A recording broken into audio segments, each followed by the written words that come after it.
Ready to dive into the world of data visualization without breaking the bank? First up, let's explore Tableau Public. This is the go-to for free access. Head over to the Tableau website and sign up. The process is simple, and you'll be able to save your visualizations online. Think of it as your public portfolio for data storytelling. Keep in mind, the data and dashboards you create are accessible to the public. However, you can download the workbooks from Tableau Public to use them for your own learning or showcase portfolio.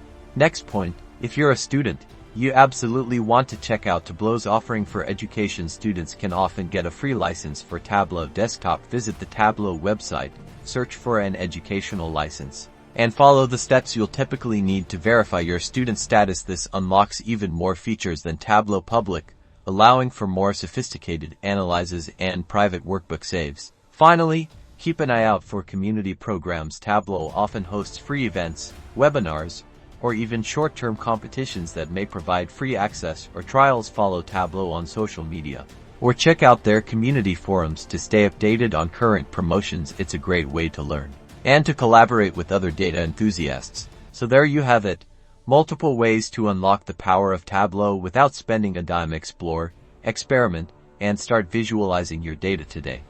Don't forget to like, subscribe, and share this video with anyone who wants to jump into data analysis.